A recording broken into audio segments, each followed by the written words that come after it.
नमस्कार दोस्तों, मेरा नाम है आकाश और मैं आप सभी का अपने YouTube channel A to Z study में बहुत बहुत स्वागत करता हूं। और आज की वीडियो में मैं आपको पढ़ाऊंगा क्लास 6th मैथ में चैप्टर नंबर 7 फ्रैक्शंस की एक्सरसाइज 7.6। तो दोस्तों, इससे पहले की क्लासेस में मैंने आपको क्वेश्चन नंबर 1, 2, 3 और 4 पढ़ा दिया था। आज हम लोग उसके आगे क्वेश्चन नंबर 5 से लगाना शुरू करेंगे। तो क्वेश्चन नंबर 5 क्या कह रहा है? Complete the addition subtraction box. देखिए, क्वेश्चन नंबर 5 के अंदर मेरे ऐसे दो बॉक्स बने हुए हैं, ठीक है। और उनमें ऐसे एरो यहाँ प्लस का निशान है और ऐसे एरो माइनस का निशान है। देखो, आपको इस बॉक्स को सॉल्व कैसे करना है कि आपको इस डायरेक्शन में फ्रैक्शंस को ऐड करना है और इस डायरेक्शन में फ्रैक्शंस को घटाना है। जैसे कि मैं पहले वाला आपको सॉरी फर्स्ट वाला मैं आपको करके दिखाता हूँ। देखो, पहले हम इस डायरेक्शन में करेंगे, ठीक। मतलब इनको ऐड करके जो आंसर है वो यहाँ पे लिखो, इन दोनों को ऐड करके जो आंसर है उसको यहाँ पे भी लिखो, ठीक। चलो पहले तो ये कर लेते हैं। तो अपॉन में 3 है, अपॉन में 3 है। डिनोमिनेटर सेम मेरा सेम है कि नहीं है? डिनोमिनेटर मेरा सेम होता है तो आंसर में जो डिनोमिनेटर होता है उसको हम लोग क्या कर लेते हैं, कॉमन ले लेते हैं, ठीक है। अच्छा, 2 + 4 कितना हो जाएगा? 6, ठीक है। चलो सेम चीज यहाँ पे भी कर लेते हैं। तो डिनोमिनेटर मेरा सेम है तो यहाँ पे आ जाएगा 3। 1 + 2 क्या हो जाएगा? 3, ठीक है। चलो, अब मुझे इधर कुछ करने को है नहीं तो सीधी सी बात है, मुझे नीचे की तरफ ही सॉल्व करना पड़ेगा। तो अब मेरे पास एक लौता ऑप्शन यही बचा है, क्या? माइनस करने का, ठीक है। तो चलो इसको सॉल्व कर लेते हैं। तो इन दोनों को माइनस करूंगा, जो आंसर आएगा उसको यहाँ लिख दूंगा। तो 3 डिनोमिनेटर मेरा सेम है कि नहीं है? तो यहाँ पे क्या आ जाएगा? 3 आ जाएगा। अच्छा, 2 में 1 घटाओ, कितना बचता है? 1 बचता है। सेम चीज़ यहाँ पे भी 3 डिनोमिनेटर सेम है, मतलब नीचे वाला सेम है कि नहीं? सेम है ना। तो बस यहाँ पे जो डिनोमिनेटर है वो मेरा 3 हो जाएगा और घटा लो तो 4 में से 2 घटाओ, बचता है मेरा 2। और 3 इसमें भी डिनोमिनेटर मेरा क्या है? सेम है। तो यहाँ पे आ जाएगा 3 और 6 में 3 घटाओ, बचता है मेरा क्या? 3, ठीक है। ये पूरा मेरा बॉक्स सॉल्व हो गया। चलो अब इस वाले को कर लेते हैं। देखिए, जिस तरीके से आपने ये वाले बॉक्स को सॉल्व किया वैसे इसको भी आपको सॉल्व करना है। इन दोनों को जोड़ो, जो आंसर है यहाँ लिख दो। इन दोनों को जोड़ो, जो आंसर है यहाँ लिख दो। नीचे नीचे माइनस, यानी कि इसको और इसको आपस में माइनस करो, जो आंसर आएगा उसको यहाँ लिख देना। इसको इसको आपस में माइनस करो, जो आंसर है यहाँ लिख देना। और फिर इसको इसको माइनस करो, जो आंसर उसको यहाँ लिख देना, या फिर इन दोनों को जोड़ के यहाँ पे आंसर लिख देना, ठीक है। चलो, तो पहले हम इन दोनों को सॉल्व कर लेते हैं। तो मेरे डिनोमिनेटर क्या सेम है? सेम नहीं है। तो ऐसी कंडीशन मुझे क्या करना पड़ता है? एलसीएम लेना पड़ता है। तो हम लोग एलसीएम ले लेंगे। तो 2 × 3 कितना आ जाएगा? 6। एलसीएम मेरा आएगा 6, ठीक। अब मुझे क्या करना है? 1/2 + 1/3। चलो, जोड़ना ही तो है, सॉल्व कर लेते हैं। तो कितना एलसीएम आ गया इनका? इनका एलसीएम आ चुका है 6। अब इस 2 को लेना है, इस वाले 6 से क्या करना है? डिवाइड करना है। तो 2 3 जा 6 और उस 3 को लो और इसके न्यूमरेटर यानी ऊपर में मल्टीप्लाई कर दो। तो 3 1 जा क्या होता है? 3 होता है। प्लस का निशान लगा दो। उसके बाद 3 को लो, 6 से डिवाइड कर दो। तो 3 2 जा 6, उस 2 को लो और ऊपर वाले 1 में मल्टीप्लाई कर दो। तो 2 1 जा क्या हो जाएगा? 1 हो जाएगा। अच्छा, 3 + 2 क्या होता है? 5। 5/6। तो ये क्या हो गया? 5/6। चलो इस वाले को सॉल्व कर लेते हैं। तो ये मेरा क्या है? 3 और 4, इसका एलसीएम 12 आने वाला है। इसका जो एलसीएम है वो मेरा क्या आएगा? 12 आएगा। 1/3 + 1/4। चलो सॉल्व कर लेते हैं। तो 3 को लो, 12 में डिवाइड करोगे, आंसर आएगा 4। उस 4 को लो, 1 में मल्टीप्लाई कर दो तो आंसर आ जाएगा 4, ठीक है। 4 को लीजिए, 12 में डिवाइड कीजिए, आंसर आएगा 3। उस 3 को लीजिए, 1 में फिर से मल्टीप्लाई कर दीजिए तो क्या आ जाएगा मेरा? 3। जोड़ लो, 4 + 3 होता है मेरा 7/12। तो ये क्या हो जाएगा? 7/12, ठीक है। चलिए, अब हम लोग इधर का तो सब हो चुका है, अब ऐसे से सॉल्व कर लेते हैं, यानी कि अब मुझे माइनस करना है। तो अब मुझे 1/2 - 1/3 करना है, ठीक है। देखो, 1/2 - 1/3 करना है, सब कुछ वैसे ही रहेगा, बस यहाँ पे प्लस की जगह क्या आ जाएगा? माइनस आ जाएगा। अब 3 में 2 घटाओगे, कितना बचेगा? 1/6। तो बस यहाँ पे 1/6 लिख दीजिए। अच्छा, चलिए इसको सॉल्व कर लेते हैं।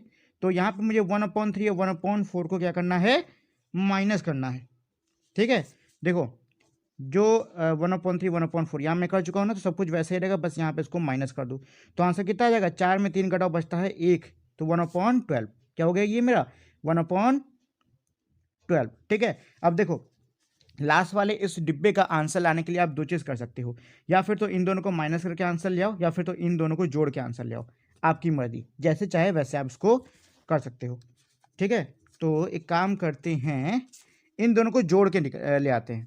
ठीक, चलो इन दोनों को जोड़ के ले आते हैं। तो मेरा क्या है, 1/6 प्लस 1/12। तो दोनों का भैया एलसीएम ले लीजिए आप, तो 6 और 12, तो ये जाएगा 2 बार में, मतलब 2 की टेबल में 3 बार में, ये जा रहा है 6 बार में, 2 की टेबल में 3 बार में, और ये मेरा नहीं जाए तो उसको एज इट इज उतार लो। फिर 3 की टेबल में 1 बार में, 1 बार में। तो मेरा क्या है, 2 2 ज़ा 4 और 4 3 जा कितना होता है 12, यानी कि मेरा 12 बन गया। अच्छा, मैंने आपको बताया था कि डिनोमिनेटर जिसमें एलसीएम से मेरा मतलब मिलता जुलता है, मतलब सेम होता है डिनोमिनेटर और एलसीएम, उसको हम नहीं छूते, यानी कि ये मेरा एक का एक वैसा का वैसा आ जाएगा। इसको मुझे कन्वर्ट करना पड़ेगा क्योंकि इसका एलसीएम और डिनोमिनेटर क्या है, अलग अलग है।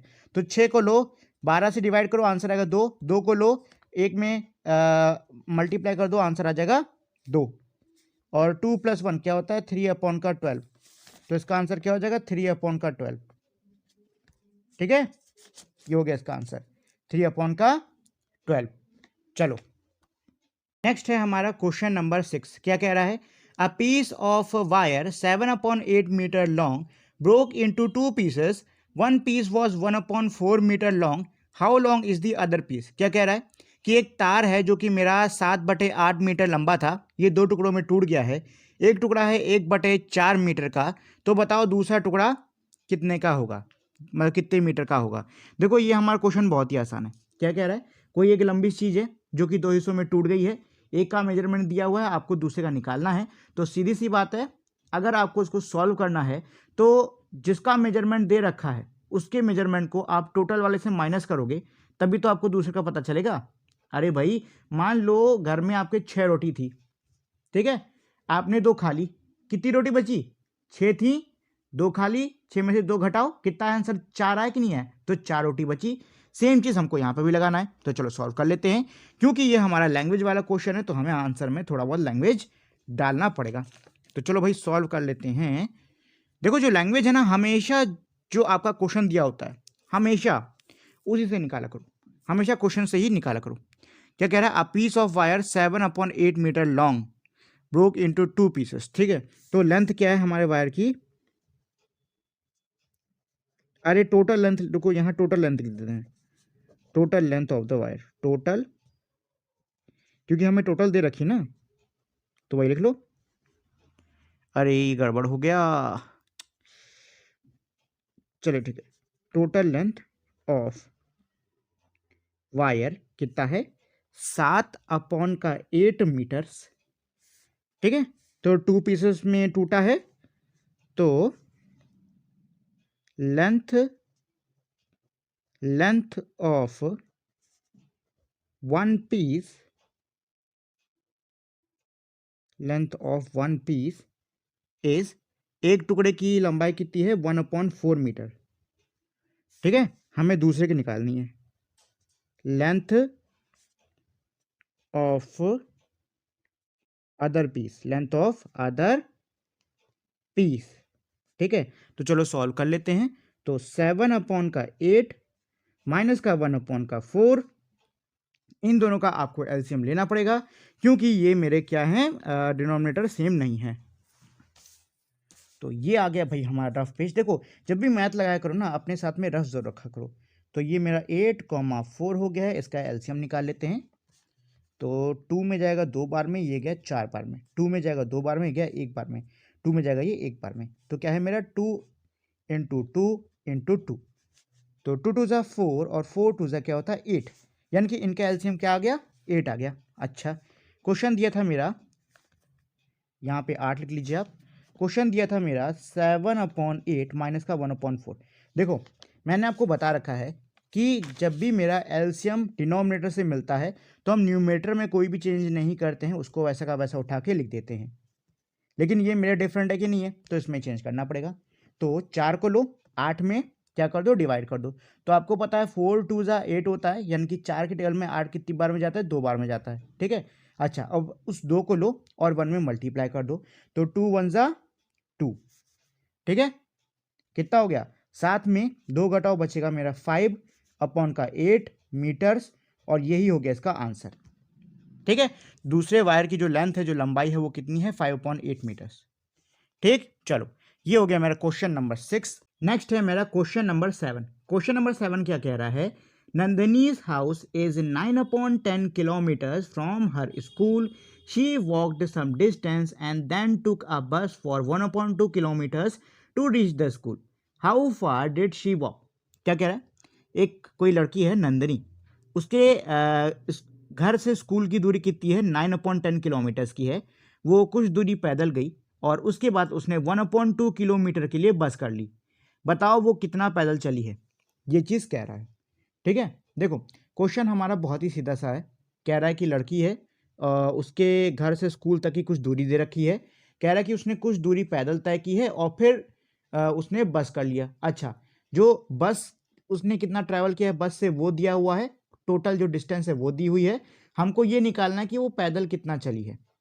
ठीक, देखो इसको ना आप इस एग्जाम्पल से समझो कि मान लो आपके घर और दुकान के बीच में, मतलब आपके घर में, घर या घर के आसपास कहीं पे कोई दुकान है, आपके घर और दुकान के बीच में 10 कदम की दूरी है, आप 4 कदम चले, 4 कदम चले ही थे कि आपका एक दोस्त आ गया, कह रहा है कि चलो साइकिल पे बैठो, तुमको मैं छोड़ देता हूँ, और उसने साइकिल से आपको पहुंचा दिया दुकान। तो बताओ साइकिल से आपने कितने कदम का सफर किया, 10 कदम टोटल थे, 4 आपने चले थे, तो कितने बचे, 6 ही तो बचे ना, बस वही इसका आंसर है। इसी तरीके से हमें इसको भी सॉल्व करना है।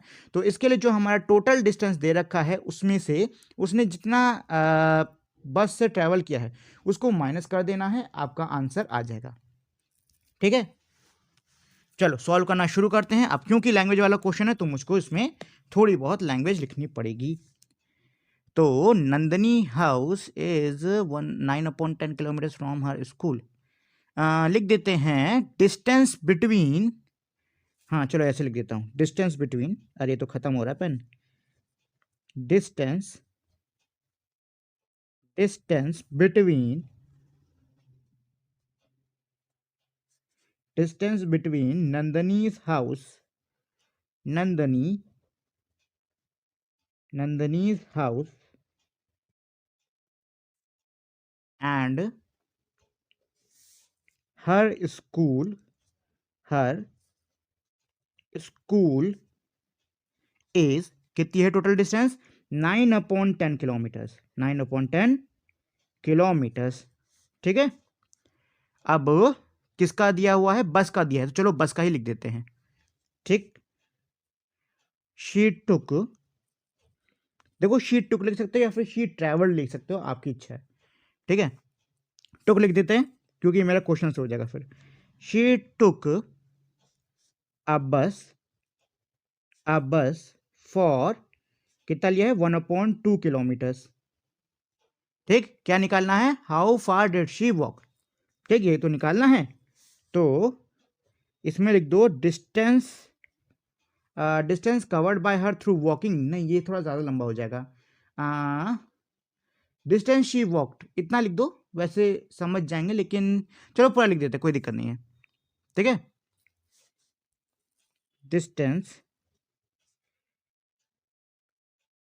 कवर्ड बाय हर, या छोड़ो ये कहते हैं distance she walked, distance she walked, यही लिख दो, ज़्यादा लंबा नहीं होगा, डिस्टेंस शी वॉक। तो भाई चलो सॉल्व कर लेते हैं। तो 9/10 माइनस 1/2, अब आपको क्या करना है, आपको इनका एलसीएम निकाल लेना है। तो चलो भाई आते हैं हमारे पन्ने के ऊपर दोबारा से। तो 10 और 2, 2 की टेबल में 1 बार में जाएगा, ही जाएगा 5 बार में, 5 टेबल में 1 बार में गया, 1 बार में, तो 2 × 5 आंसर कितना आता है, 10, यानी कि एलसीएम मेरा क्या आ रहा है, एलसीएम आने वाला है मेरा 10, ये क्या आएगा, 10 आएगा, यहाँ लिख देता हूँ 10 आएगा। अच्छा, मैंने आपको पहले ही बता रखा है, अगर मेरा एलसीएम और डिनोमिनेटर सेम है तो उसमें कुछ नहीं करना, आपको एज इट इज उतार लेना है। तो 10 10 सेम है कि नहीं है, तो बस 9 ऐसे उतार लो, माइनस का निशान लगाओ। अब क्योंकि ये सेम नहीं तो इनमें चेंजेस मुझे करने पड़ेंगे, तो चलो वही कर लेते हैं। तो 2 को 10 से डिवाइड करो, आंसर कितना आएगा, आंसर आएगा मेरा 5। अब उस 5 को लो और ऊपर वाले 1 से मल्टीप्लाई कर दो, तो 5 × 1 = 5, 9 माइनस 5 कितना होता है, 9 में से 5 घटाओगे बचेगा 4/10। अब ये और कट पिट रहा है, मैं देख सकता हूँ, तो 2 की टेबल में जाएगा 2 बार में, ये जाएगा 5 बार में, तो आंसर कितना आ गया 2/5। आंसर आ गया है मेरा 2/5 किलोमीटर्स। ठीक है, ये हो गया क्वेश्चन नंबर 7। क्वेश्चन नंबर 8 ये कह रहा है Asha and Samuel have book shelf of same size partly filled with books. Asha shelf is 5/6 full and Samuel's shelf is 2/5 full. Whose bookshelf is more full by what fraction? दो लोग हैं, आशा और Samuel, उनके पास में सेम साइज की book shelf है। Book shelf किसको कहते हैं, देखो बुक शेल्फ हम लोग ऐसी अलमारी को कहते हैं जिसमें सिर्फ और सिर्फ किताबें रखी जाती हैं। तो यही कह रहा है कि आशा और सैम्यूल के पास में सेम साइज की बुक शेल्फ है। आशा की जो बुक शेल्फ है वो 6 में का 5 हिस्सा भरी हुई है। सैम्यूल के पास में जो बुक शेल्फ है वो 5 में का 2 हिस्सा भरी हुई है। आपको बताना है कि किसकी बुक शेल्फ ज़्यादा भरी है। ठीक है, ये आपको फ्रैक्शन में बताना होगा। देखो इसमें बेसिकली आपको क्या करना है, दोनों के बुक शेल्फ में कंपैरिजन कराना है। तो कंपैरिजन मतलब कितनी क्या भरी, उसी में तो कंपैरिजन यानी कि तुलना कराओ कि नहीं कराओगे, कराओगे। तो चलो भाई करा लेते हैं। अच्छा, इस क्वेश्चन में एक प्रॉब्लम है। प्रॉब्लम क्या है कि भाई जो डिनोमिनेटर हैं वो मेरे दोनों वैल्यूज के क्या है, डिफरेंट है। देखो एक चीज़ हमेशा रखना, अगर आपको फ्रैक्शन में एडिशन करना है, सब्सट्रैक्शन करना है, कंपैरिजन करना है, इंक्रीजिंग डिक्रीजिंग ये लगाना है, जिसको हम लोग असेंडिंग डिसेंडिंग भी कहते हैं, ये सब लगाना है, तो आपको डिनोमिनेटर बराबर करने पड़ेंगे। मल्टीप्लाई और डिवाइड में फ्रैक्शंस के जो भी डिनोमिनेटर हैं उससे कोई मतलब नहीं, सीधे सॉल्व किया जाता है। But addition, subtraction, comparison, ascending descending, इन सब में हमको डिनोमिनेटर्स को बराबर करना पड़ता है। तो इसमें पहली चीज़ जो कि हम करेंगे वो पहले हम लोग 5/6 और 2/5 इन दोनों के डिनोमिनेटर को बराबर करेंगे। डिनोमिनेटर बराबर होने पर जो मेरा फ्रैक्शन बड़ा होगा, मतलब जिसका न्यूमरेटर बड़ा होगा, वही मेरा इसका क्या होगा, आंसर होगा। ठीक है, तो चलो भाई लिख लेते हैं फटाफट। तो लैंग्वेज वाला है तो लैंग्वेज बनानी पड़ेगी, तो लिख लो सबका शेल्फ क्या है। पहले आशा का लिख लेते हैं, आशा शेल्फ SELF कितना भरा हुआ है, इसका भरा हुआ है 5/6 इज 5/6 फुल। सैम्यूल का देख लेते हैं, सैम्यूल क्या है, ULE, अच्छा UEL सॉरी, सैम्यूल शेल्फ कितना है, इज 2/5 फुल। ठीक है, हमको क्या निकालना था, किसका ज्यादा भरा हुआ है। ठीक है, तो चलो निकाल लेते हैं।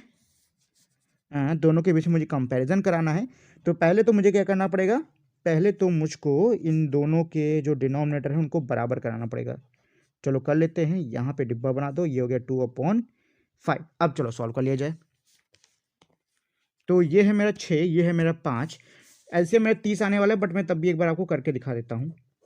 तो ये 2 की टेबल में जाएगा 3 बार में, 5 नहीं जा रहा इसको ऐसे उतार लो, 3 की टेबल में 1 बार में, 5 नहीं जा रहा इसको ऐसे उतार लो, 5 की टेबल में 1 बार में, सॉल्व हो गया। तो 2 × 3 × 5, तो 2 3 ज़ा क्या होता है 6, और 6 5 ज़ा कितना होता है 30 होता है। मतलब आपको इन दोनों के डिनोमिनेटर्स को क्या बनाना है, 30 बनाना है, यानी कि 30 बनाना है। अरे ये नहीं करना है, गड़बड़ कर दिया, आपको 30 बनाना है सबके डिनोमिनेटर्स को। चलो ये करना है, ठीक है। चलो तो सबसे पहले 5/6 को बदल लेते हैं, तो मेरी वैल्यू क्या है 5/6। अब बुद्धि चलाओ और सोचो कि मैं 6 में ऐसा क्या मल्टीप्लाई कर दूं कि ये मेरा 30 बन जाए।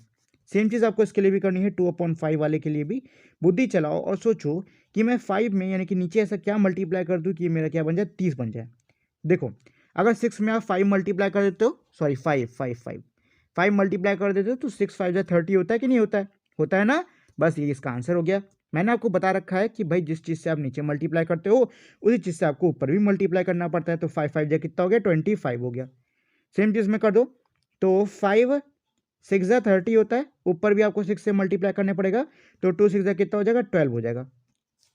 ठीक है, ये वाला मेरा 5/6 बन गया है 25/30, और 2/5 बन चुका है मेरा 12/30। अच्छा, डिनोमिनेटर मेरे क्या है, सेम है। बस अब आपको क्या करना है, ये देखना है कि न्यूमरेटर में कौन सा बड़ा है। तो ये 25 बड़ा है, तो ये वाला क्या हो गया, 25 वाला मेरा बड़ा नंबर हो गया, यानी कि ये वाला मेरा बड़ा नंबर है। कौन सा हुआ, ये वाला, ठीक है, ये वाला मेरा बड़ा हो गया। अच्छा, क्वेश्चन में एक और चीज पूछ रहा है, क्या कह रहा है, बाय व्हाट फ्रैक्शन, यानी कि आपको ये भी बताना है कि ये बड़ा तो है लेकिन कितना बड़ा है। तो चलो भाई ये भी निकाल लेते हैं। तो बाय व्हाट फ्रैक्शन निकालने के लिए आपको इन दोनों क्या बनाना पड़ेगा, माइनस करना पड़ेगा। तो मैं ऑलरेडी यहाँ पे सॉल्व कर चुका हूँ। 25 अपॉन का 30 माइनस 12 अपॉन का 30, तो 30 सेम है तो कॉमन ले लो। 25 में से 12 घटाओगे तो 5 में 2 घटेगा बचेगा 3, 2 में 1 घटेगा बचेगा 1, क्या है 13 अपॉन का 30। ये हो गया इस वाले का आंसर, ठीक है। चलो ये हो गया मेरा क्वेश्चन नंबर 8। अब कर लेते हैं क्वेश्चन नंबर 9। क्या कह रहा है, Jaydev take 2 whole 1/5 minute to walk across the school ground. Rahul take 7/4 minutes to do the same. Who take less time and by what fraction? Same चीज जो कि हमें 8 में करनी थी वही हमको 9 में भी करनी है। क्या कह रहा है, जयदेव को स्कूल का जो पूरा ग्राउंड है उसको पार करने में 2 होल नंबर 1/5 मिनट लग रहे हैं, राहुल को 7/4 मिनट लग रहे हैं। आपको बताना है कि किसको कम समय लग रहा है पूरे ग्राउंड को पार करने में और कितने फ्रैक्शन से लग रहा है, ये भी आपको सॉल्व करना है। तो चलो भाई कर लिया जाए फटाफट 9 वाले को। Question number 9, Jaidev dot dot dot dot dot dot fraction, क्या है फ्रैक्शंस, ठीक है। चलिए सॉल्व कर लेते हैं। तो पहले तो वैल्यू उतार लेते हैं, कौन कितना क्या किसको कितना क्या टाइम लग रहा है। तो जयदेव को लिख लेते हैं, जयदेव टेक्स कितना है 2 होल नंबर 1/5। देखो कभी भी आपको कोई मिक्स फ्रैक्शन दिया हो उसको आपको इम्प्रॉपर में बदलना पड़ेगा, ठीक है। बिना इम्प्रॉपर में बदले आप उसको सॉल्व नहीं कर सकते हो। तो चलो इसको बदल लेते हैं। तो मैंने आपको पहले ही सिखा दिया कि इसको कैसे बदलते हैं। डिनोमिनेटर और होल आपस में मल्टीप्लाई होता है तो 2 5 10, और जो ऊपर वाला मेरा न्यूमरेटर होता है उसको हम लोग जोड़ देते हैं तो 2 5 10 प्लस 1 क्या होगा 11/5, ठीक है। मिनट्स क्या है, to cross the school ground, to cross the, वैसे इतना लिखने की जरूरत नहीं थी, इतना ये रहने दो, इतना लिखने की जरूरत नहीं, इतना छोड़ो बस। चलो अब लिख देते हैं उसका, राहुल का, राहुल टेक्स 7/4 मिनट। सेम चीज़ जो कि मैंने इससे पहले वाले क्वेश्चन में करी थी, मुझे इसमें भी वही करनी है। मुझे क्या करना है, पहले दोनों का डिनोमिनेटर सेम करना है, फिर देखना है किसको कम लग रहा है। अभी देखो उससे पहले मतलब जो मेरा 8 वाला था उसमें मुझे ज़्यादा निकालना थी, मतलब ज़्यादा वाली वैल्यू निकालनी थी, इसमें मैंने बड़े न्यूमरेटर वाले को लिया था। इसमें मुझे क्या निकालनी है, कम वैल्यू निकालनी है, मतलब ये निकालना है ना किसको कम लग रहा है समय, यही तो निकालना है। तो जो छोटी वाली न्यूमरेटर आएगी ना इस बार मैं उसको चुनूंगा। तो चलो भाई सॉल्व कर लेते हैं। तो 11/5 और क्या है 7/4। देखो दोनों का अगर आप एलसीएम करोगे तो आंसर मेरा आएगा 20, 4 और 5 है ना, हाँ आंसर आएगा मेरा 20 यानी कि 20 एलसीएम आना है। मतलब आपके इन दोनों को डिनोमिनेटर को क्या करना है 20 बनाना है। तो 11/5 7/4, नीचे वाले को मेरे को 20 बनाने का है, 20। सोचो 5 में ऐसा आप क्या मल्टीप्लाई कर दो कि आंसर मेरा क्या बन जाए 20 बन जाए। तो 5 4 द क्या होता है 20, जिस चीज़ से नीचे मल्टीप्लाई उस चीज़ से ऊपर भी मल्टीप्लाई। सेम चीज़ यहाँ पे 4 में ऐसा क्या मल्टीप्लाई कर दो कि मेरा 20 बन जाए। तो 5 करोगे, जिस चीज़ से नीचे मल्टीप्लाई उस चीज़ से ऊपर भी मल्टीप्लाई। तो 11 4 द होता है 44 और 7 5 द मेरा होता है 35। क्या आ गया, ये मेरा हो गया है 44/20 और ये 35/20। अच्छा बताओ कौन सा छोटा है, ये वाला छोटा है ना, ये बड़ा है ये छोटा है, यही मेरा क्या हो गया आंसर हो गया। तो किसको कम समय लग रहा है ट्रैवल करने में, राहुल को। किसको कम समय लग रहा है, राहुल को। 7/4 राहुल का है ना, तो बस राहुल को लग रहा है। तो यहां लिख दो Rahul takes less time, Rahul takes, ये ES होगा लेस टाइम, ठीक है लेस टाइम। अच्छा ये भी पूछा हुआ है कि कितना, मतलब उसका फ्रैक्शन भी आपको बताना है कि ले रहा है तो कितना कम ले रहा है। तो अब क्योंकि मेरा डिनोमिनेटर सेम है तो उसको ले लो भैया कॉमन, 44 माइनस करना है ना, माइनस का 35 ले लीजिए। अब इसको आप सॉल्व कर लीजिए, तो 44 में 35 को माइनस करोगे तो 4 इधर 5 इधर, 9/20, 9/20, बस यही आ गया आंसर इसका। कितना कम ले रहा है, 9/20, ठीक है। अरे लिख देते हैं ऐसे नहीं, बाय 9/20, 9/20, बस ये हो गया इस वाले का आंसर, ठीक है। चलो ये मेरा लास्ट क्वेश्चन था, क्वेश्चन नंबर 9, ये जो है ये मेरा चैप्टर नंबर 7 और एक्सरसाइज 7.6 का लास्ट क्वेश्चन था। इसी के साथ में मेरा चैप्टर 7 पूरा खत्म हो गया है। अब नेक्स्ट वीडियो से हम लोग चैप्टर नंबर 8 पढ़ना शुरू करेंगे। जाने से पहले दोस्तों मेरी आप लोग से छोटी सी रिक्वेस्ट है कि अगर आप लोग को ये वीडियो पसंद आई हो तो प्लीज़ आप लोग इस वीडियो को लाइक, शेयर और चैनल को सब्सक्राइब कर दीजिए, ये मेरे लिए बहुत ज़्यादा इंपॉर्टेंट रहता है। अब हम लोग मिलेंगे हमारी अगली वीडियो में, तब तक के लिए नमस्कार।